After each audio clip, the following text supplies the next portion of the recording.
মার কাছে গিয়া বলে, মাগো বিদায় দাও। সামান্য কিছু টাকা দিয়ে একটা অস্ত্র কেনে চাদরের নিচে নিয়ে যখন রওনা করে, কোথায় কলিকাতার, কোথায় দিল্লি, বহুদূর পর্যন্ত। ও দোস্ত, খেয়ে না খেয়ে সফর করে করে এক পর্যায়ে চলে গেলেন সেই কলিকাতা পর্যন্ত।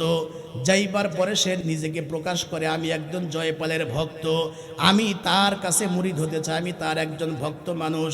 এমন পরিচয় দিতে দিতে বিভিন্ন কৌশলী এক পর্যায়ে তার পর্যন্ত চলে গেলেন।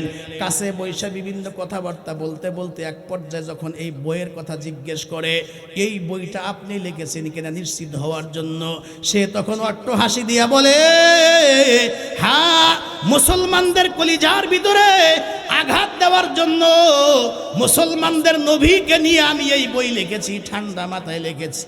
বলার সঙ্গে সঙ্গে যুবক আর দেরি করে নাই, চাদরের নিচ থেকে অস্ত্র বের করে ধাম করে জমিনের মধ্যে শোয়া দিয়া আল্লাহ পাকের বান্দারা গলার মধ্যে বিসমিল্লাহ ছাড়াই তার দর থেকে মাথাটাকে আলাদা করে দিয়েছে।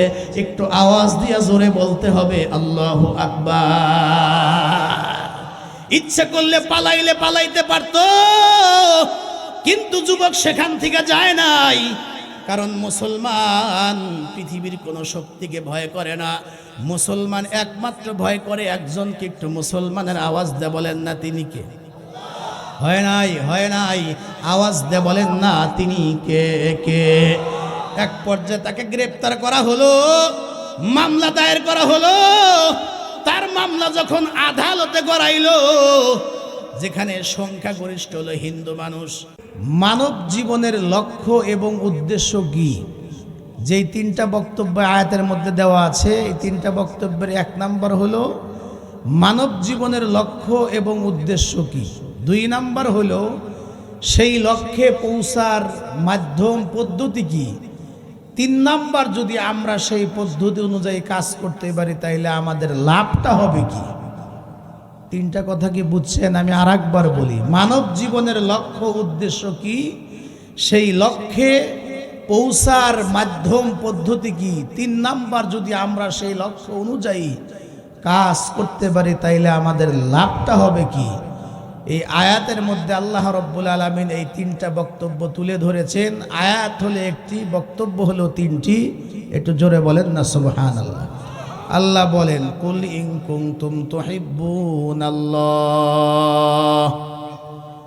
কুল ইন কুনতুম তুহিব্বুনাল্লাহ ফাত্তাবিউনি ইউহিব্বুকুমুল্লাহ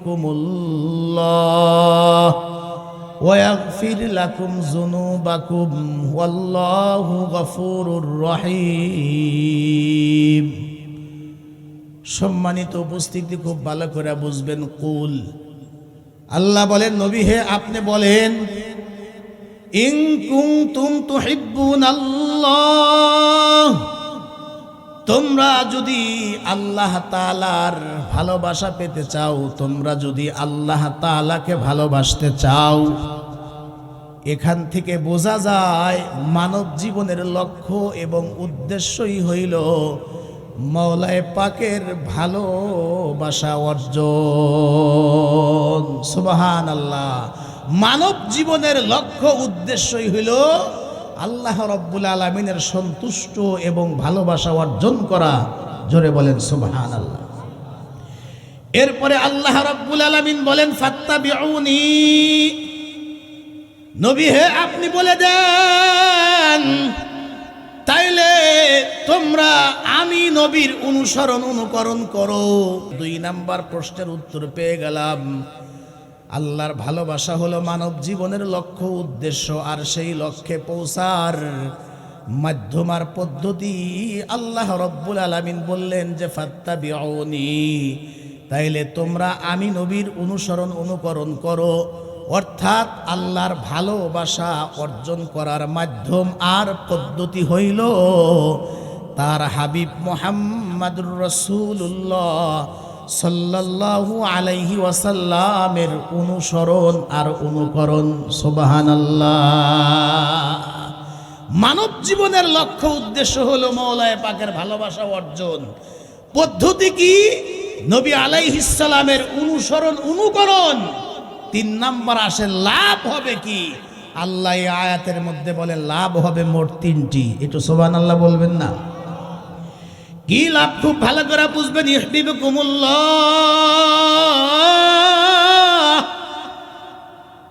3টা লাভের ভিতরে প্রথম নাম্বার লাভ হলো ইউহিব্বুকুমুল্লাহ।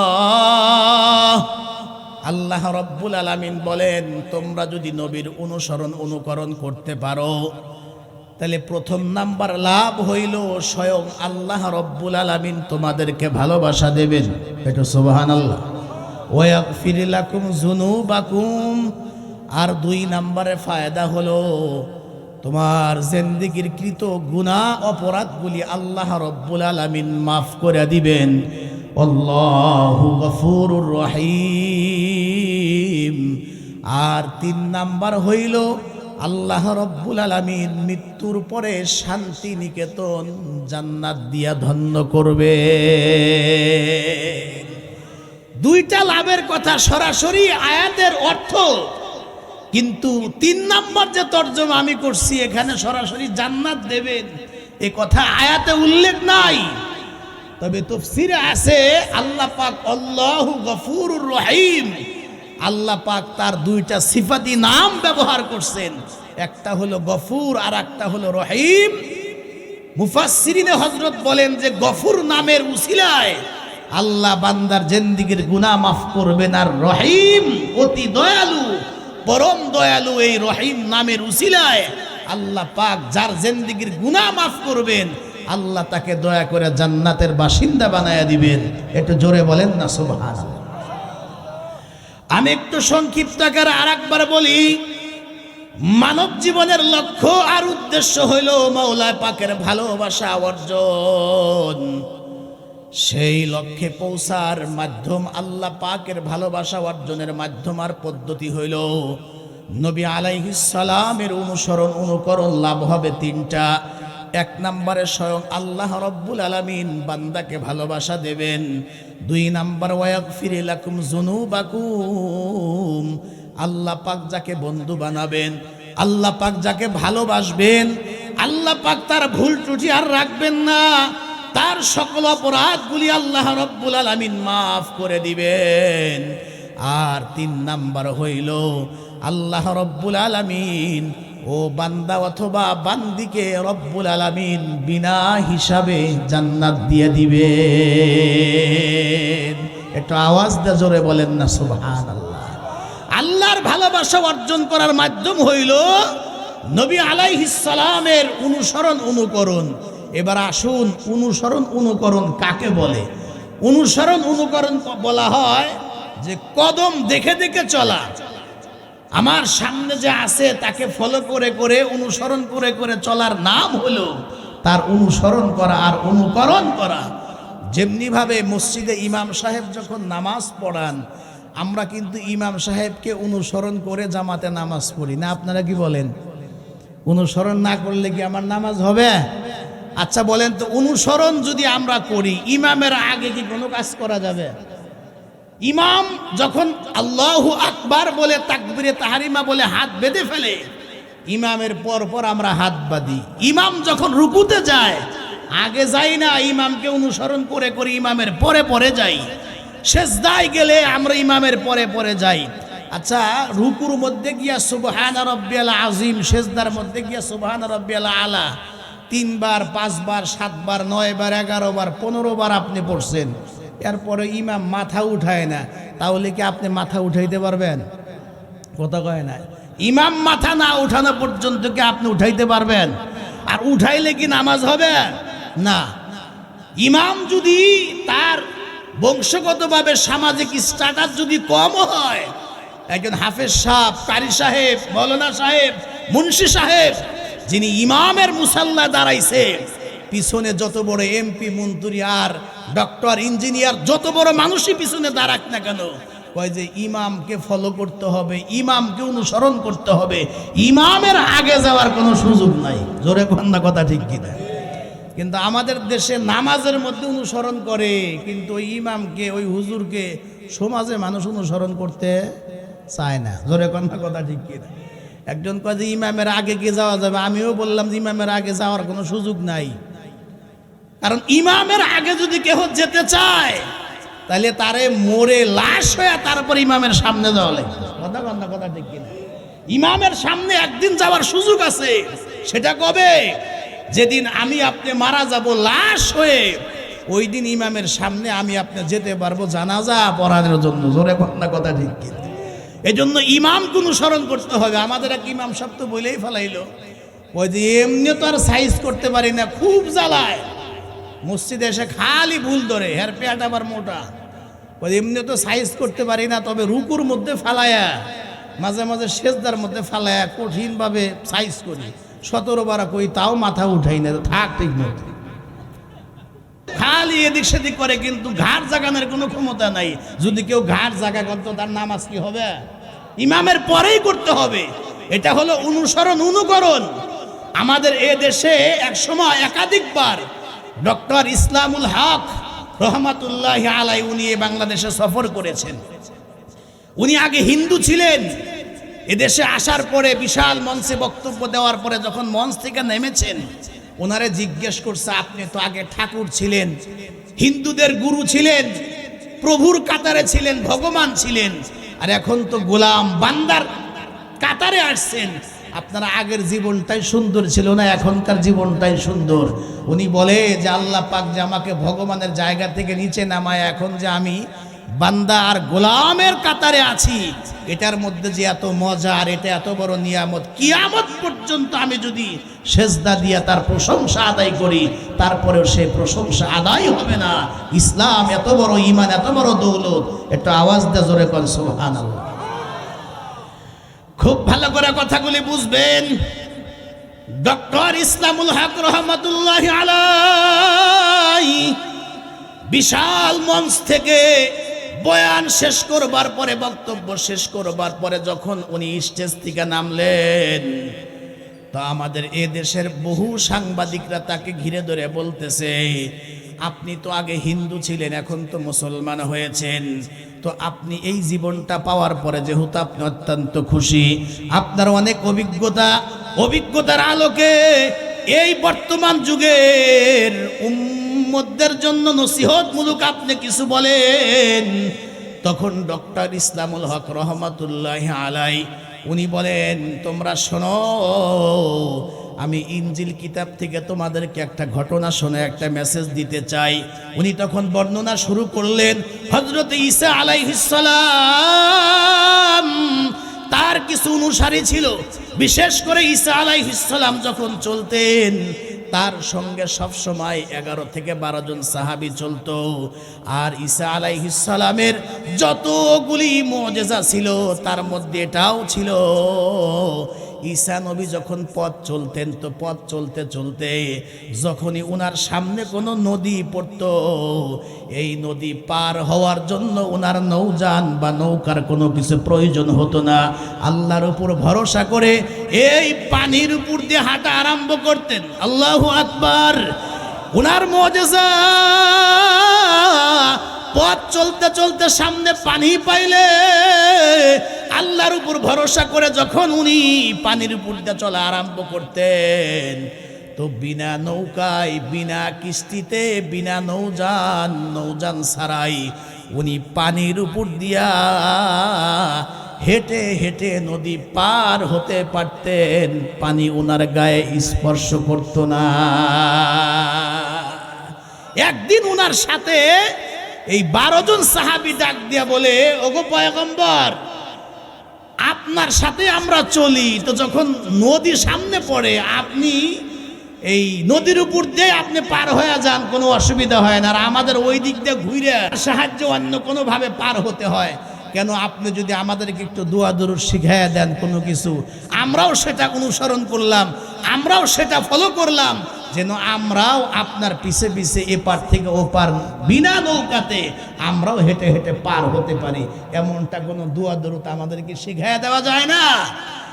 হযরত ঈসা আলাইহিস সালাম বললেন, ভিন্ন কোনো দোয়া দরুদ শেখার দরকার নাই, তবে তোমরা যদি আমার সাথে পার হতে চাও, আমাকে মন থেকে প্রকৃতপক্ষে অনুসরণ আর অনুকরণ করতে হবে। কিভাবে?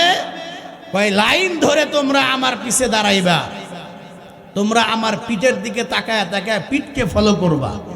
এখন একজন আবার কয় যে হুজুর আপনার পিছে যে থাকবে সে না আপনার পিঠ দেখবে, উনার পিছে যে আরো 11 জন থাকবে এরা কার পিঠ দেখবে? কিছু পোস্ট এরকম আছে না নাই? কয় যে আপনার পিছে যে দাঁড়াবে সে না আপনার পিঠ দেখবে, কিন্তু এর পরেও তার 11 জন থাকবে, তো তারা কাকে ফলো করবে, কার পিঠ দেখবে? এই যুগেও এই যে আল্লাহর ওলি, বিশিষ্ট আলেমে দিন, প্রবীণ আলিম, হাজারো আলেমের ওস্তাদ, এ জাতীয় ওলামায়ে কেরাম, আহলে হক ওলামায়ে কেরাম আমাদের বাংলাদেশে অভাব নাই। কথা কান না, কথা ঠিক কিনা?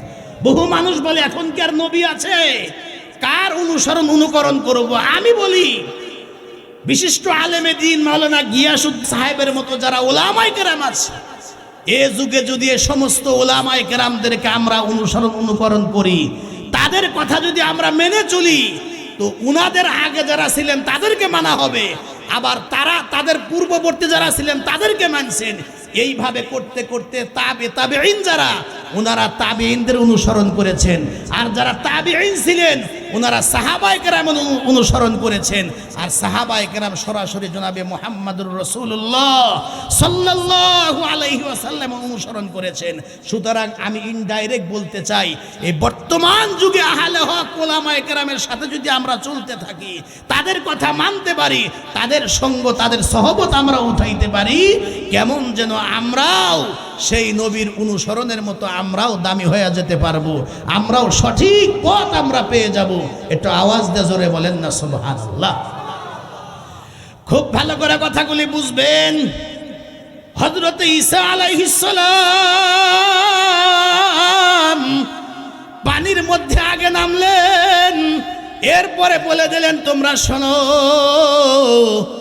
আমার পিছে যে দাঁড়াইবা সে আমার পিঠ দেখবা, আবার তার পিছে যে দাঁড়াবা সামনের জনের পিঠকে ফলো করবা।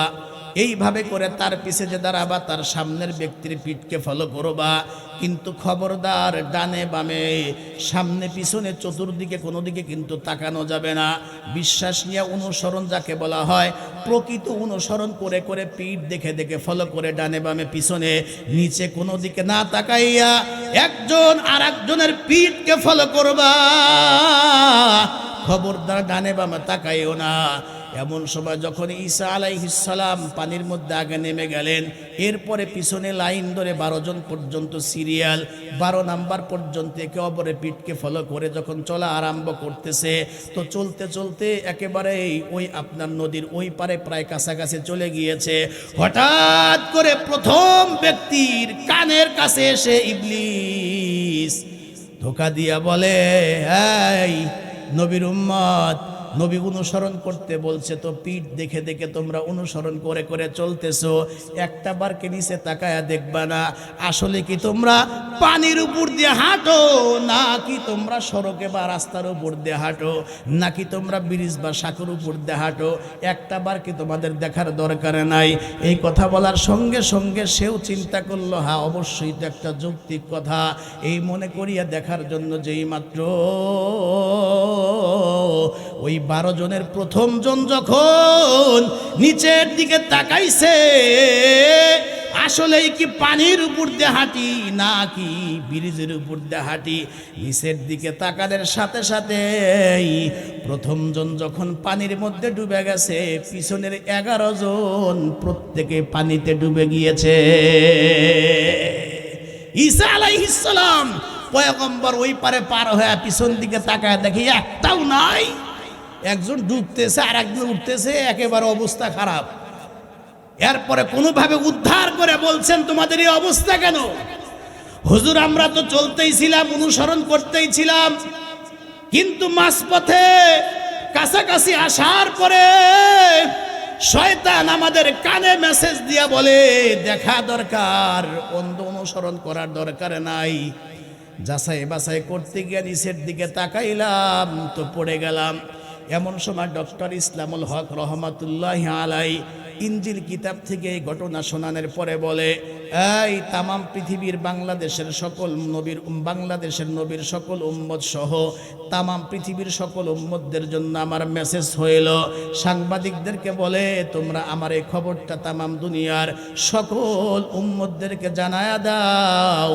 ওই যে পয়গম্বর অনুসরণ করেছিল, কিন্তু যদি অনুসরণটা ওইভাবে হয় যেমনিভাবে তারা পানির মধ্যে ডুবে গিয়েছে, ঠিক একইভাবে বর্তমান যুগে একমাত্র তামাম দুনিয়ার সকল তন্ত্র মন্ত্র সব কিছু বাদ দিয়ে একমাত্র সকল আদর্শ বিসর্জন দিয়ে মদিনাওয়ালা বিশ্বনবী মুহাম্মদুর রাসূলুল্লাহ সাল্লাল্লাহু আলাইহি ওয়াসাল্লামের অনুকরণ যদি ভালোভাবে এই জামানার উম্মতরা যদি ভালো করে আঁকড়ে ধরতে পারে, তার অনুকরণ প্রকৃতপক্ষে করতে পারে, এরা ধ্বংস হবে না, বরং এদের দুনিয়া কবর আখেরাত পুলসিরাত সব গাটি পার হইয়া পয়গম্বরের অনুসরণ করার কারণে তাদের এই নৌকা, তাদের এই পথ চলাটা সিরাতুল মুস্তাকিমের উপর চলা হবে, একেবারে জান্নাত পর্যন্ত পৌঁছতে পারবে। আর যদি উম্মত ডানে বামে তাকায়, পয়গম্বরের অনুসরণ ছেড়ে যদি ভিন্ন আদর্শ চিন্তা করে, তারা যেমন পানির মধ্যে ডুবে হাবুডুবু খাইতেছিল, এই জামানার উম্মতদেরও ধ্বংস ছাড়া কোনো পথ নাই। এজন্য আল্লাহর পয়গম্বরের অনুকরণ এটা হলো মানব জীবনের লক্ষ্যে পৌঁছার মাধ্যম। আর সেই মানব জীবনের লক্ষ্য উদ্দেশ্য হলো কার ভালোবাসা অর্জন? একটু আওয়াজ দিয়ে বলেন না, কার ভালোবাসা অর্জন? কার ভালোবাসা অর্জন? আল্লাহর ভালোবাসা অর্জন হলো মানব জীবনের উদ্দেশ্য, মাধ্যম হলো বিশ্ব নবীর অনুকরণ করা। এবার আসুন, এই পৃথিবীতে একজন মানুষ আর একজন মানুষকে অনুসরণ করে যদি তার মধ্যে কিছু গুণ থাকে, যেমন যতগুলি গুণ আছে একে অপরকে অনুসরণ করে, তার মধ্যে অন্যতম একটা গুণ হলো ওই মানুষটা যদি সুন্দর হয়। আপনারা বলেন বিশ্বনবীর চাইতে সুন্দর কোনো মানুষ এই পৃথিবীতে আর একজন ছিল কি? যারা আসতে বললেন তাদের কি সমস্যা নাকি? বিশ্বাস হয় না? বিশ্বনবীর চাইতে সুন্দর কোনো মানুষ আপনারা বলেন তো পৃথিবীতে কি ছিল? কিয়ামত পর্যন্ত কি আসবে? এখন কি বর্তমান আছে? না। মানুষ যদি সুন্দর হয়, মানুষ সুন্দরের পাগল, সুন্দর হলে মানুষ মানুষের অনুকরণ করে। একটু জোরে বলেন না সুবহানাল্লাহ। আমার আপনার নবী যদি সুন্দরের কথা বলা হয়, পয়গম্বরের চাইতে সুন্দর মানুষ পৃথিবীতে আর একজনও নাই। আখি মম করে নিদর্শন, আখি মম করে নিদর্শন, সুন্দর কিছু তাহার থেকে, তাহার চেয়ে সুন্দর মানব জন্মিনি কারো মায়ের পেটে, তাহার চেয়ে সুন্দর মানব জন্মিনি কোনো মায়ের পেটে। খুব ভালো করে কথাগুলি বুঝবেন। আম্মাজান হযরত আয়েশা সিদ্দিকা রাদিয়াল্লাহু তাআলা আনহা উনি নিজে বলেন আল্লাহর পয়গম্বর কি পরিমাণ সুন্দর ছিলেন। খুব ভালো করে বুঝবেন। আমরা অনেকেই জানি ইউসুফ আলাইহিস সালাম অনেক সুন্দর ছিলেন, তবে আপনাদেরকে আমি জিজ্ঞেস করে জানতে চাই, আপনারা বলুন তো ইউসুফ পয়গম্বরের চাইতে আমার পয়গম্বর সুন্দর কম ছিল না বেশি ছিল?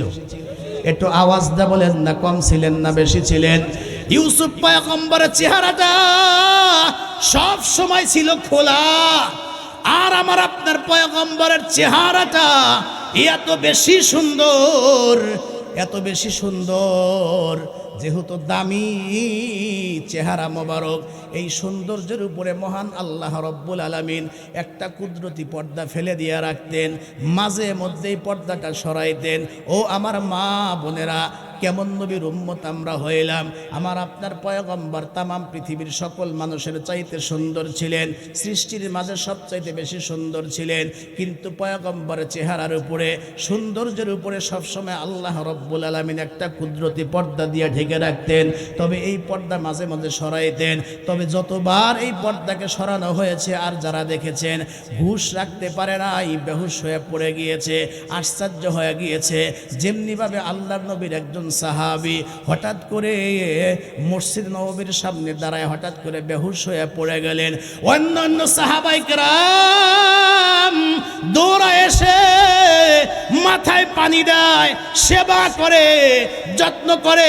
এক পর্যায়ে যখন জ্ঞান ফিরে আসে, তাকে জিজ্ঞেস করা হলো, ভাই হঠাৎ করে বেহুশ হয়ে যে পড়ে গেলা? কয় কিয়ামত হয়ে গেছে, বেহুশ যে হব না। কয় কেমনে কিয়ামত হয়ে গেল? কয় আল্লাহ না কোরআনে বলছেন, যখন কিয়ামত হবে আকাশ ধ্বংস হয়ে যাবে, জমিন ধ্বংস হবে, বড় বড় পাহাড়গুলি ধ্বংস হবে, চন্দ্র খুলে খুলে জমিনের ভিতরে পড়বে, সূর্য খুলে জমিনের ভিতরে পড়বে, কিয়ামত হয়েছে। বলে কেমনে বুঝলা? কয় যে ওই আসমানের পূর্ণিমার চাঁদটা খুলা দেখলাম মসজিদের ভিতরে পড়ে আছে।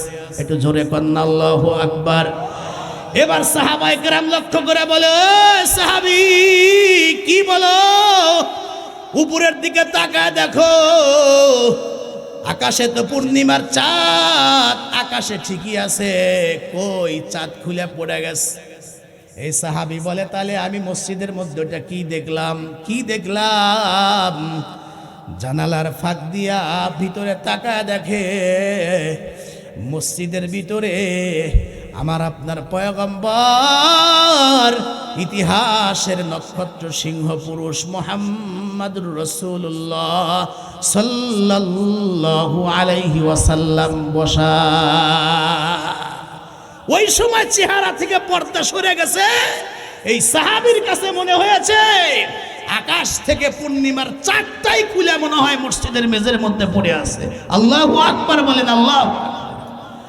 আল্লাহর পয়গম্বর একবার বয়ান করতেছিলেন পূর্ণিমার চাঁদে, সাহাবায়ে কেরাম বয়ান শুনতেছেন। একজন সাহাবী, তার নাম বর্ণনার মধ্যে আসছে যায়েদ ইবনে সামুরা। এই সাহাবী দৌড়ে আসলেন। সাহাবায়ে কেরাম যেই জায়গার মধ্যে বসে বয়ান শুনতেছেন, দৌড়ে ঠিকই আসলেন, কিন্তু মঞ্চের একটা পাশেই সাহাবী দাঁড়ায় রইলেন। সাহাবীদের কাতারের মধ্যেও বসেন না, পয়গম্বরের পাশেও না বসে দিব্যি দাঁড়ায় আস। কিন্তু দাঁড়ায় দাঁড়ায় একবার উপরের দিকে তাকায়, পূর্ণিমার চাঁদের দিকে তাকায়, আবার আমার আপনার পয়গম্বরের চেহারার দিকে তাকায়, একবার চাঁদের দিকে তাকায়, আবার সুন্দর পয়গম্বরের দিকে তাকায়। আল্লাহর নবী একবার জিজ্ঞেস করলেন, ও সাহাবী, গুরুত্বপূর্ণ বয়ান হয়, সব সাহাবায়ে কেরাম বসে আমার বয়ান শোনে, তুমি ঠিকই আসলা, কিন্তু শ্রোতাদের কাতারের মধ্যে না বস, এখানে দাঁড়ায় একবার উপরের দিকে তাকাও, আবার আমার দিকে তাকাও, কি ব্যাপার? এই সাহাবী বলে, হুজুর, আমি পূর্ণিমার চাঁদের সাথে আপনার চেহারার তুলনা করতেছি, দেখি পূর্ণিমার চাঁদ বেশি সুন্দর না গো নবী, আপনার চেহারা বেশি সুন্দর। আল্লাহর পয়গম্বর ডাক দিয়া বললেন, তুমি এই তুলনা করার পরে তুমি কি ফলাফল পাইলা? তুমি কোনটা বুঝলা? এই সাহাবী বলে, আল্লাহর নামের কসম নবী গো, চাঁদের ভিতরে কালিমার কি যেন কালো কালো দাগ দেখা যায়, কিন্তু আপনার সুন্দর চেহারার মধ্যে কোনো কালিমা নাই, কোনো দাগ নাই। আমি বারবার দেখে অনুমান করে বুঝলাম গো নবী, ওই পূর্ণিমার চাঁদের চাইতে আপনি নবী হাজার হাজার গুণ বেশি সুন্দর। একটা আওয়াজ দিয়ে জোরে বলেন না সুবহানাল্লাহ। আপনারা তো শুনে আশ্চর্য হবেন যে হুজুর বলেন কি? হুজুর যখন বয়স 4 বছর দুধ পান করায়া হযরতে হালিমাতুস সাদিয়া হযরতে আমিনার কাছে মক্কায় যার সন্তান তার হাতে অর্পণ করতে গেছেন। যাওয়ার পরে হযরতে হালিমাতুস সাদিয়া আমিনাকে ডেকে বলে, বোন আমিনা, একটা সত্যি কথা বলি। বলেন। সত্যি কথা হলো, আমি আমার জীবনে বহু শিশু দেখেছি, বহু বাচ্চা দেখেছি, বহু মানুষ দেখেছি, কিন্তু আমি মুহাম্মাদের চাইতে আখলাক ওয়ালা সুন্দর, উত্তম, সুন্দর বালক, সুন্দর মানুষ আমি আমার জীবনে কোনোদিন দেখি নাই। একটু জোরে সুবহানাল্লাহ দেন। হযরত আমিনা ডেকে বলে, বোন হালিমা, তুমি তো গ্রাম দেশে থাকো, জীবনে কয়টা বাচ্চা দেখেছো?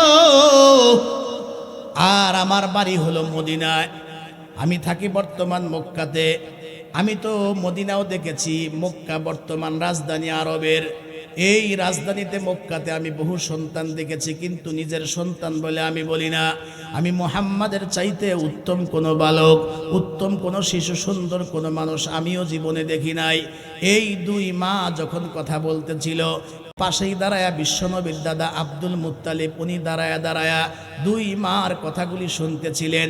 হযরতে আব্দুল্লাহ ডাক দিয়া বলে, ও হালিমা আর আমেনা, তোমরা মহিলা মানুষ, জীবনে কয়জন মানুষের সঙ্গে তোমাদের সাক্ষাৎ হয়েছে? আমি আব্দুল মুত্তালিব খানা কাবার মুতাওয়াল্লি, আমি আবার মক্কার সর্দার, ব্যবসার বিভিন্ন কাজে আমি বিভিন্ন রাষ্ট্র সফর করেছি, মক্কার অলিগলিতে আমার বিচরণ আছে। আমি আব্দুল মুত্তালিব, আমার অনেক অভিজ্ঞতা আছে। আমি যতগুলি রাষ্ট্রে সফর করেছি, জীবনে যতগুলি মানুষ আমি দেখেছি, আমি মুহাম্মাদের চাইতে সুন্দর মানুষ আমি আব্দুল মুত্তালিবের নজরে কোনোদিন আসে না। তিনজন যখন কথা বলে, তখন যেন জিবরাইল আলাইহিস সালাম পাশে দাঁড়ায়া বলে, নবীর প্রশংসা হয় নাই গো, আমি জিবরাইল, আমি একটু বিশ্ব নবীর প্রশংসা করতে চাই। একটু জোরে সুবহানাল্লাহ বলেন। জিবরাইল আমিন যেন ডেকে ডেকে বলেন, ও আমিনা, হালিমা, হুজুরের দাদা আব্দুল মুত্তালিব, তোমরা নবীর কি প্রশংসা করবা? আমি জিবরাইল একটু প্রশংসা করতে চাই। তোমরা কেউ বলো তোমরা তায়েফে দেখো নাই, কেউ বলো মক্কা মদিনায় দেখো নাই, আর আব্দুল মুত্তালিব বলে একাধিক রাষ্ট্র সফর করে আমি দেখি নাই। আমি জিবরাইলকে আল্লাহ রব্বুল আলামিন ডানা দান করছেন 600। আল্লাহ পাক আমাকে 600 ডানা বা পাখা দান করেছেন। এই 600 ডানা বা পাখা ইউজ করে যখন ব্যবহার করে আমি একটা টান দেই, 2-3 সেকেন্ডের ভিতরে এই তামাম পৃথিবী আমি জিবরাইল কয়েকবার চক্কর দিয়া হয়ে যায়, কয়েকবার চক্কর দিতে পারি। একটু সুবহানাল্লাহ জোরে বলেন। জিবরাইল আমিনের গতির পাওয়ার কত বেশি বুঝাইতে গিয়া কোরআন থেকে একটু বলি শোনেন। সূরা ইউসুফের ভিতরে লম্বা কথা, ওই যে ইউসুফ পয়গম্বরের সৎ 10 ভাই, বাবা ইয়াকুব পয়গম্বরের চোখ ফাঁকি দিয়া কিন্তু হযরত ইউসুফ পয়গম্বরকে কেনান নামক জঙ্গলে কূপের মধ্যে ফেলে দিয়েছিল। এই ঘটনা জানা আছে কিনা বলেন? এটাও কিন্তু কোরআনের ঘটনা। কোনোদিন সুযোগ পাইলে এটার উপরে তাফসীর শোনানোর ইচ্ছা আমার আছে। আল্লাহ পাক এই ঘটনার ব্যাপারে নিজেই বলছেন, নাহনু নাকুসু আলাইকা আহসানাল কসাস। কোরআনের মধ্যে যত ঘটনা আছে, এর মধ্যে এই ঘটনা হলো সর্বশ্রেষ্ঠ কেচ্ছা, সব চাইতে সুন্দর ওয়াজ। একটু জোরে বলেন না সুবহানাল্লাহ। ওই যে ইউসুফ পয়গম্বরকে যখন সৎ 10 ভাই মিলা বাবার চোখকে ফাঁকি দিয়া কেনান নামক জঙ্গলের কূপের মধ্যে ছেড়ে দিয়েছিল। ইউসুফ পয়গম্বর তো এখনো পয়গম্বর হন নাই, ভবিষ্যতে উনি নবী হবেন। মুহূর্তের মধ্যে আল্লাহ রব্বুল আলামিন জিবরাইল আমিনকে ডাক দিয়া বলছিলেন, জিবরাইল তাড়াতাড়ি করে যা, ওই যে ভবিষ্যৎ পয়গম্বর ইউসুফ আলাইহিস সালাম ভবিষ্যৎ পয়গম্বর, তাকে আমি নবী বানাবো, তাকে সেভ করার দায়িত্ব আমার। ও জিবরাইল দেরি করিস না, তাড়াতাড়ি করে যা। ওই যে 10 ভাই মিলা আমার ইউসুফ রে কূপের উপর থেকে ছেড়ে দিচ্ছে। তাফসীরের মধ্যে আসছে, যেই কূপের মধ্যে ছেড়ে দেওয়া হয়েছিল, এই কূপের গভীরতা ছিল আপনার উপর থেকে নিচ পর্যন্ত গভীরতা ছিল 70 গজ। একটু জোরে কন্যা কত গজ?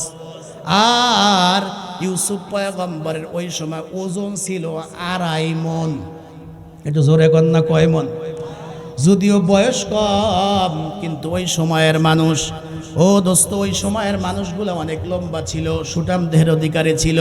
আমি ওজন বা ওয়েটের কথা এই জন্য বললাম। বলুন তো, ওজন যদি ওয়েট যদি 2.5 মণ হয় আর উপর থেকে যদি ছেড়ে দেওয়া হয়, বলেন তো এই 70 গজ বা 140 হাত নিচে আসতে কয়দিন সময় লাগতে পারে?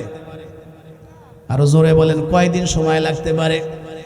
হযরত জিবরাইল আমিন বলেন, আমাকে যখন বলা হইল, ও জিবরাইল তাড়াতাড়ি করে যা, ইউসুফকে তারা 10 ভাই উপর থেকে ছেড়ে দিয়েছে। আমার ইউসুফ ওই 70 গজ বেদ করে নিচে পড়ার আগে তুই নিচে বসে গিয়ে তোর একটা পাখা সরায়া দেয়, ইউসুফরে রিসিভ করবি যেন ইউসুফের কষ্ট না হয়। কয়ে তখন আমি আল্লাহর দেওয়া 600 ডানা ব্যবহার করে একটা টান দিলাম। একটা টান দিয়ে কেনান নামক জঙ্গলের সেই কূপের নিচের মধ্যে বসে গিয়া একটা ডানা বা পাখা এইভাবে সরায়া রেডি হয়ে আমি উপরের দিকে তাকায় দেখি আমি জিবরাইল অনেক আগেই কূপের তলদেশে চলে গিয়েছি, আর ইউসুফ পয়গম্বর আমার পাখা পর্যন্ত আসতে মাঝখানে এখনো অনেকটুকু জায়গা বাকি। এই জিবরাইল আমিন ডাক দিয়া বলে, তামাম পৃথিবী আল্লাহর দেওয়া ডানা দিয়ে পাখা দিয়ে কত হাজার বার লক্ষ বার যে আমি তামাম পৃথিবী আমি ভ্রমণ করেছি, কিন্তু আমি জিবরাইল আমিন কোনোদিন মুহাম্মাদের চাইতে সুন্দর মানুষ পৃথিবীতে আমি দেখি নাই। একটু সুবহানাল্লাহ বললেন। আল্লাহ যেন আসমান থেকে ডাক দিয়া বলে, ও জিবরাইল, হয় নাই আমার বন্ধুর প্রশংসা হয় নাই, আমার বন্ধুর সৌন্দর্যের প্রশংসা হয় নাই, চূড়ান্ত আর ফাইনাল প্রশংসাটা আমি আল্লাহ করতে চাই। শোনো, তামাম পৃথিবীর সপ্ত সৃষ্টি আর আমি হইলাম স্রষ্টা। আমি স্রষ্টা হইয়া বলি, আমি মুহাম্মদুর রাসূলুল্লাহর চাইতে সুন্দর কোন সৃষ্টি আমি আল্লাহ সৃষ্টি করি নাই। আখি মম করেনি দর্শন, সুন্দর কিছু তাহার থেকে, তাহার চেয়ে সুন্দর মানব জন্মিনি কারো মায়ের পেটে। আমি যেই কথা বলে ওয়াজের ইতি টানার চেষ্টা করব, খুব ভালো করে বুঝবেন। ওই যে ইউসুফ পয়গম্বরের কথা বললাম, এত সুন্দর, মক্কার অথবা মদিনার কিছু মহিলারা একত্রিত হয়ে আম্মাজান হযরত আয়েশা সিদ্দিকার কাছে গেলেন। যাইবার পরে ডেকে ডেকে বলে, ও আম্মাজান হযরত আয়েশা সিদ্দিকা, ইউসুফ পয়গম্বরের চাইতে আমার নবী তো অবশ্যই বেশি সুন্দর ছিল, এটা আমাদের ঈমান, এটা আমরা বিশ্বাস করি। তবে ইউসুফ পয়গম্বরের বেলায় ওই যে জুলাইখার বান্ধবীরা ইউসুফ পয়গম্বরকে দেখার পরে ফল না কেটে হাতের আঙ্গুলি কেটেছিল, এমন একটা আশ্চর্য ঘটনা কোরআনের মধ্যেও আছে। এই সূরা ইউসুফের মধ্যে সুন্দরভাবে বয়ান করা আছে। সবগুলি আয়াত মুখস্থ আছে, কিন্তু বলার মতো সময় আমার হাতের ভিতরে নাই, সময় অত্যন্ত সংক্ষিপ্ত, খুব ভালো করে বুঝবেন। এই কথাই স্মরণ করায়া দেয়া বলে, ইউসুফ পয়গম্বরের ব্যাপারে এমন ঘটনা তো আছে, কিন্তু আমাদের পয়গম্বরের বেলা কি এমন কোনো ঘটনা আছে নাকি? হযরতে আয়েশা সিদ্দিকা বলেন, এই মদিনার মহিলারা তোমরা কি বলো? ইউসুফ নবীকে দেখিয়া মহিলারা হাতের আঙ্গুল কেটেছিল, আর ওই জায়গায় যদি ইউসুফ পয়গম্বর না থেকে আমাদের পয়গম্বর থাকতো, তাহলে তারা হাতের আঙ্গুল নয়, তারা যার যার হাতের চাকু দিয়া কলিজা কেটে দুনিয়া থেকে বিদায় হয়ে যাইত। আপনারা কি মনে করেন আমার ইউসুফ নবীর চেহারা দেখে তো মানুষ বান্ধবীরা হাতের আঙ্গুল কেটেছে? আমার আপনার পয়গম্বরের প্রেমে পড়ে, আমার আপনার পয়গম্বরকে ভালোবাসতে গিয়ে এই পৃথিবী থেকে বহু যুবক, বহু মুসলমান তারা রক্ত দিয়েছে, হাত দিয়েছে, পা দিয়েছে, এমন কি শেষ পর্যন্ত তার দামি সম্পদ জীবনটাও দিয়েছে। একটা দুইটা নয়, হাজার হাজার দলিল এবং প্রমাণে পৃথিবীতে নজির আছে। চিল্লায়া বলেন না কথা ঠিক কিনা? হাজারো নজির আছে। এই কাল্লা কাটাবাড়ি, এই নওগাঁ মহাদেবপুরের বহু যুবক এমন আছে, আজান হয়ে গেলে দোকান পরে বসে থেকে মসজিদে যায় না, পরিবেশের কারণে মুখে দাড়িটা রাখতে পারে নাই, হয়তোবা তার মধ্যে তেমন কোনো আমল নাই, কিন্তু এই বাংলার জমিনে নওগাঁতে দাঁড়িয়ে কেউ যদি নবীর বিরুদ্ধে কথা বলে, যেই যুবকের আমলে ত্রুটি আছে, নিজে আমল করতে না পারলেও দেখবেন এই যুবকই দেখবেন যে রাস্তায় নেমে স্লোগান দিবে তার বিরুদ্ধে, নবীর পক্ষে। জোরে বলেন না কথা ঠিক কিনা? এরকম হাজারো নজির আছে। নবীর জন্য জীবন দিয়েছেন সাহাবায়ে কেরাম। সাহাবায়ে কেরাম তো দিয়েছেন অনেক আগের কথা, ১৫০০ বছর আগে। আমি এই অল্প কিছুদিন আগের একটা কথা বলে আমি ইতি টানার চেষ্টা করব। জিজ্ঞেস করি, আপনাদের কি অসুবিধা হচ্ছে? আর কথাগুলি কি আপনারা বুঝতেছেন? হ্যাঁ, একটু মনোযোগ দিয়ে শুনবেন। অল্প কিছুদিন আগের কথা। ভারতবর্ষে একবার কলিকাতার এক হিন্দু লেখক, তার নাম জয়পাল, আল্লাহর হাবিবকে ব্যঙ্গ করে কটাক্ষ করে একটা বই লিখেছিল। এই বইটার নাম দিয়েছিল রঙ্গিলা রাসূল। বাজারে ছাড়লো, হাজার হাজার মুসলমান এটা পড়লো, রক্তক্ষরণ হচ্ছে। তো দিল্লির এক যুবকের হাতে বইটা পৌঁছে গেল, মুসলমান, সাধারণ একজন মুসলমান। এই যুবক বিয়ে শাদী এখনো করে নাই। বইটা হাতে পাওয়ার পরে এক নিঃশ্বাসেই কয়েকটা পৃষ্ঠা পড়ার পরে এরপরে আর সামনে বাড়তে পারে নাই। বইটা বন্ধ করে কয়, আল্লাহর নামের কসম করে বললাম, যেই জয়পাল বিশ্ব নবীকে কটাক্ষ করে চরিত্রহীন বলে গালি দিয়ে বই লিখেছে, যতক্ষণ পর্যন্ত তাকে এই দুনিয়ার থেকে বিদায় না করব, আল্লাহর নামের কসম করে বলতেছে আমি কোনো খানা পানি মুখে দেব না। নবীর দুশ্মনকে দুনিয়ার থেকে বিদায় না করা পর্যন্ত আমার শান্তি নাই। আওয়াজ দিয়ে জোরে বলেন আল্লাহু আকবার। মার কাছে গিয়া বলে, মাগো বিদায় দাও।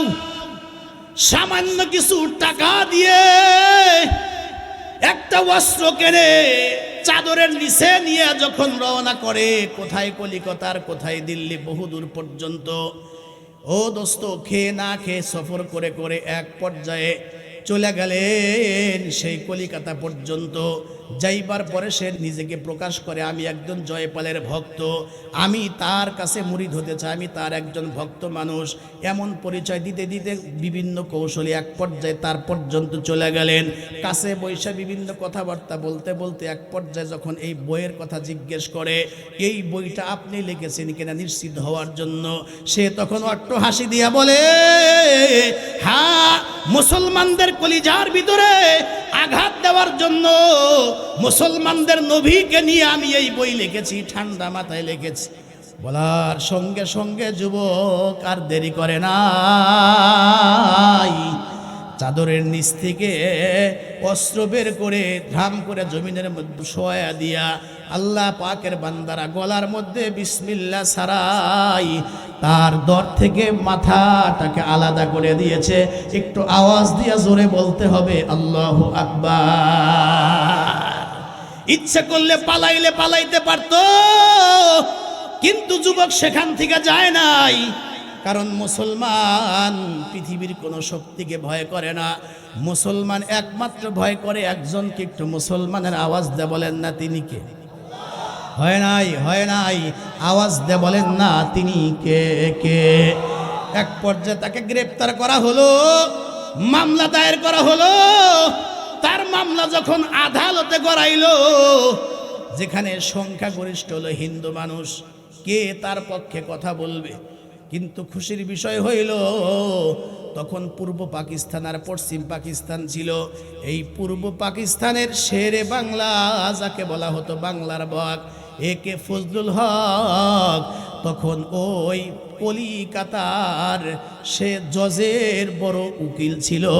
এই শেরে বাংলা একে ফজলুল হক এই সংবাদ শোনার পরে বলে, আমিও তো নবীটা আমার করার ছিল, কিন্তু আমাদের পক্ষে একজন করে ফেলেছে, সুতরাং আমি শেরে বাংলা পূর্ব পাকিস্তানের সন্তান, এই মুসলিম যুবকের পাশে দাঁড়ায়া আমি একটু আইন দিয়ে লড়তে চাই। আগামী মঙ্গলবারে আমি কিন্তু খুব দৌড়ায় কথা বলতেছি, মানে চাবাই না, খালি গিলতেছি। আপনারা কি কথাগুলো বুঝতেছেন? এক পর্যায়ে যখন আগামী মঙ্গলবার শুনানি রায় হবে, নিশ্চিত তার ফাঁসির রায় হবে, এমন সময় তখন সারা বিশ্বে দুইজন আলেম বড় নাম করা ছিলেন, উলামায়ে কেরাম চিনবেন। একজন হলেন হুসাইন আহমদ মাদানী, আর একজন হলেন শিব্বির আহমদ ওসমানী। শেরে বাংলাকে ফজলুল হক এই দুইজন বড় বড় আলেমকে ডেকে বলে, এই মুসলিম যুবককে আমি আইন দিয়ে একটু বাঁচানোর চেষ্টা করতে চাই, আপনারা দুইজন শুধু গিয়া জেলখানায় গিয়া যেখানে সে বন্দী আছে সেখানে গিয়া শুধু তাকে শিখাইয়া দিয়ে আসবেন, সে যেন মঙ্গলবারে কাঠগড়ায় দাঁড়ায় শুধু এতটুকুন বলে, আমি যখন জয়পালের গলার ভিতরে ছুরি চালাইছিলাম ওই সময় আমার হুঁশ ছিল না, আমি বেহুশ অবস্থায়, সেন্সহীন অবস্থা আমি তার গলার মধ্যে ছুরি চালাইছি। এতটুকু যদি সে বলতে পারে, আল্লাহ যদি সহায় হন, আমি তাকে ফাঁসির রশি থেকে বাঁচানোর চেষ্টা করব ইনশাআল্লাহ, বাঁচাইতে পারবো ইনশাআল্লাহ। এটা আওয়াজ দে জোরে কোন সুবহানাল্লাহ। খুব ভালো করে বুঝবেন, পরামর্শ নিয়া দুইজন আলেম, হুসাইন আহমদ মাদানী, শিব্বির আহমদ ওসমানী, জেলারের পারমিশন নিয়ে যখন যুবকের কাছাকাছি চলে গেলেন, গ্রিলের এই পার থেকে যুবককে লক্ষ্য করে ডাক দেয়া বলে, এই যুবক কাছে আস, চেনো আমাদেরকে? বলে না, আমি হুসাইন আহমদ মাদানী, আর উনি হলেন শিব্বির আহমদ ওসমানী। আমাদের নাম তুমি শুনেছো? বলে হ্যাঁ অনেক শুনেছি, কোনোদিন আপনাদেরকে দেখি নাই। কয় শোনো, এই কলিকাতাতে সকল উকিল তোমার বিপক্ষে মঙ্গলবারে দাঁড়াবে, কারণ এখানে তো শতকরা 90-এর উপরে হলো সব হিন্দু, সবাই হলো মুসলমানদের বিপক্ষে, তোমার পক্ষে কেউ নাই। তবে শোনো, পূর্ব পাকিস্তানের বাংলার বাঘ শেরে বাংলাকে ফজলুল হক তোমার পক্ষে লড়তে চায়, তবে তুমি শুধু একটা কথা একটু ঘুরায়া বলবা, একটু মিথ্যার আশ্রয় নিবা, সেটা হলো এই, তুমি শুধু বলবা জয়পালের গলার ভিতরে ছুরি চালানোর সময় আমার হুঁশ ছিল না, আমি অজ্ঞান অবস্থায় এই কাজটা আমি করেছি, এতটুকু যদি বলতে পারো। উনি ওয়াদা দিয়েছেন এবং উনি শক্তভাবে বলেছেন উনি তোমাকে রশির হাত থেকে নাকি বাঁচাইতে পারবে, এতটুকু ঘুরে একটু মিথ্যা কথা বলবা। বলার সঙ্গে সঙ্গে এ যুবক, ও যুবক ভাইরা, মহাদেবপুর কাল্লা কাটাবাড়ি যুবক ভাইদেরকে বলি, আমরা কেমন নবীর উম্মত, আমরা আমাদের নবীর কোনো আদর্শ বা সুন্নাত আমাদের ভিতরে নাই। এই যুবক তখন ডাক দিয়া বলে, আমি তো একজন মুসলমান, আপনাদের মতো আমি আলেম হতে পারি নাই, তবে আমি এতটুকুন জানি মুসলমান মরতে পারে কিন্তু মিথ্যা কথা বলতে পারে না। একটু সুবহানাল্লাহ। মুসলমান জীবন দিবে কিন্তু মিথ্যা কথা বলতে পারে না। আসলেই তো আমি স্বেচ্ছায় ঠান্ডা মাথায় নবীর দুশ্মনকে দুনিয়ার থেকে বিদায় করেছি, আমি কেমনে মিথ্যার আশ্রয় নেব? আমি মিথ্যা কথা বলবো না। সব কথার মূলে হলো আপনারা আমারে বাঁচাইতে চান, কিন্তু আমি যে বাঁচতে চাই না, আমি অপেক্ষা আছি কোন সময় যেন আমি এই দুনিয়ার থেকে বিদায় হব, আমি অপেক্ষায় আছি। বলে কেন তুমি দুনিয়ার থেকে বিদায় হওয়ার অপেক্ষা আছে, এমন তোমার কাছে কি দলিল আছে, কেন তুমি দুনিয়ার থেকে বিদায় হতে চাও? ডাক দিয়া বলে, গতকালকে রাত্রে আমি যা দেখেছি তারপর থেকে আর দুনিয়া ভালো লাগে না, কোন সময় আমি দুনিয়ার থেকে বিদায় হব? এই দুজন আলেম বলে, তুমি কি দেখেছো? মুস্কি হাসি দিয়া ডাক দিয়া বলে, গতকালকে মাগরিবের পরে এশার পরে কোরআন থেকে যা মুখস্থ আছে আমি ওয়ালের সঙ্গে হেলান দিয়ে তেলাওয়াত করতেছিলাম, এক পর্যায়ে ঘুম হয় না, নবীর উপরে দরুদ শরীফ পড়তেছিলাম, দরুদ শরীফ পড়তে পড়তে হঠাৎ করে আমার চোখ দুটা যখন বন্ধ হয়ে যায়, আমি কিছুক্ষণের জন্য ঘুমায় গেলাম। ঘুমের ঘরে স্বপ্নে দেখি সুন্দর সুন্দর তিনজন মানুষ আমার সামনে এসে দাঁড়ায় যায়, হাতের ভিতরে আবার ফুলের মালা, আমারে ইশারা করে একজন ডাক দেয়। আমি যখন আগা গিয়া সালাম দিলাম, জিজ্ঞেস করলাম আপনারা কারা, এত সুন্দর মানুষ জীবনেও তো কোনোদিন আপনাদেরকে দেখি নাই। বাম পাশে যিনি দাঁড়ায় ছিলেন উনি ডাক দিয়ে বলে, কেমনে দেখবি, আমরা তো বহু আগেই দুনিয়া থেকে চলে গিয়েছি, আমার নাম হলো, আমি তৃতীয় খলিফা যুন্নুরাইন, আমি হলাম আল্লাহর নবীর 3 নম্বরের সাহাবী, আমার নাম হলো হযরতে ওসমান। মাঝখানে যে লোকটা দাঁড়ায় আছে উনি বলে, আমার ব্যাপারেই তো পয়গম্বর বলছেন আমার পরে কেউ যদি নবী হইতো, আল্লাহ পাক যাকে নবুয়ত দান করতেন তার নাম হলো হযরতে ওমর, আমি হলাম হযরতে ওমর। আর ডান পাশে যিনি দাঁড়ায় আছেন গো, উনি ভদ্র মানুষ, মুরব্বী মানুষ, দাঁড়ায় বলে, আমার চিনিস নাই, আমি হলাম 1 নম্বরের সাহাবী, আমার নাম আবু বকর সিদ্দিক।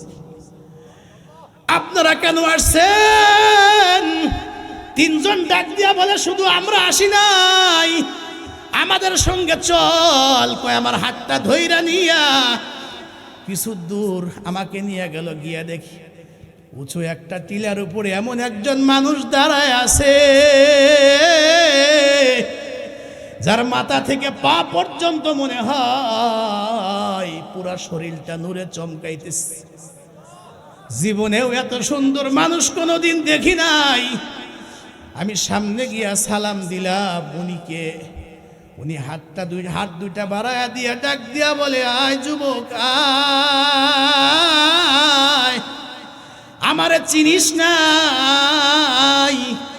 আমি হলাম মদিনাওয়ালা, আমি হলাম মক্কাওয়ালা, আমি হলাম দুনিয়ার সর্দার, আখিরাতের সর্দার, যার জন্য তুই এত পাগল। আমি নবী মদিনায় থাকতে পারি নাই। টেনশন করিস না, মরণ দেখা ভয় করিস না, মরবি তো, ইন্তেকাল করবি তো, দেরি হবে না। আমি নবীর সুপারিশ করে আমাদের সঙ্গে তরে জান্নাতে ঢুকায়া দেব। ও আমার মুসলমান ভাইরা, কথা আমার শেষ, ফিনিশিং দিতে চাই এইভাবে। মানব জীবনের লক্ষ্য উদ্দেশ্য হলো মওলায়ে পাকের ভালোবাসা অর্জন। এই ভালোবাসা অর্জনের মাধ্যম হলো বিশ্বনবীর অনুসরণ, অনুকরণ। পাওয়া যাবে তিনটা লাভ: আল্লাহর ভালোবাসা, জিন্দেগীর গুনাহ মাফ, 3 নাম্বার হলো আল্লাহ রব্বুল আলামিন জান্নাত দান করবেন। এই পৃথিবীতে যত মসজিদ আছে আল্লাহর ঘর বলা হয়, যত মাদ্রাসা আছে যেখানে কোরআন তেলাওয়াত হয়, ইলমের চর্চা হয়, এই ঘরগুলাকে বলা হয় নবীর ঘর। খুব ভালো করে বুঝবেন, নবীর ভালোবাসা দেখাইতে গিয়া কেউ যদি মাদ্রাসায় টাকা দেয়, পয়সা দেয়, এ মাদ্রাসার কোনো একজন ছাত্রের উপরে, ইয়েতিমের মাথার উপরে হাত বুলায়া দেয়, আলেমের সঙ্গে থাকে, মাদ্রাসার সাহায্য সহযোগিতা করে, আলেমদের সাথে সময় কাটায়, ভালো মানুষদের সঙ্গে সময় কাটায়, কয় এই লোকটাও ময়দানে মাহাশরে আল্লাহর পয়গম্বরের সুপারিশ পেয়ে যাবে। যেই জায়গায় আলেম তৈরি করা হয়, হাফেজে কোরআন তৈরি করা হয়, খুব ভালো করে বুঝবেন, এই ঘরগুলি হলো নবীর ঘর, আল্লাহর পছন্দের। খুব ভালো করে বুঝবেন যে এলাকা একটা মাদ্রাসা, হাদিসে তো এই কথাই আছে, মাদ্রাসার একজন তালেবে আলেম যদি শুধু কবরের পাশ দিয়ে হেঁটেও যায়, আল্লাহ পাক কম পক্ষে 40 দিনের জন্য কবরের আযাব মাফ করে দেন। একটু আওয়াজ দিয়ে জোরে কোন সুবহানাল্লাহ। এই হাদিস যদি সত্য হয়, তাহলে যেই এলাকা একটা মাদ্রাসা আছে, এলাকার মাটির নিচে যারা ঘুমায় আছে, আমার মন বলে এই এলাকার মাটির নিচের প্রত্যেকটা মুমিনের কবরে আযাব হইতে পারে না। জোরে কোন কথা ঠিক কিনা? কারণ এই ছাত্ররা এলাকার মধ্যে চলাফেরা করবে, আর কবরে আযাব যদি একবার হেঁটে গেলে 40 দিন মাফ হয়, তাহলে এই প্রতিদিন ছাত্রগুলা এলাকার মধ্যে বিচরণ করে। এই জন্য কবরবাসীর জন্য এই মাদ্রাসা রহমত, যারা আমরা বেঁচে আছি আমাদের জন্য রহমত। এই মাদ্রাসা কায়েম থাকুক, দায়েম থাকুক। যারা যারা এই মাদ্রাসার পক্ষে, আলেমদের পক্ষে, কোরআনের পক্ষে, নবীর পক্ষে, তাদের 2টা করে হাত আমি একবার দেখতে চাই। একটু 2টা করে হাত একবার উঠায়া একটু আওয়াজ দিয়ে জোরে বলেন না আল্লাহু আকবার।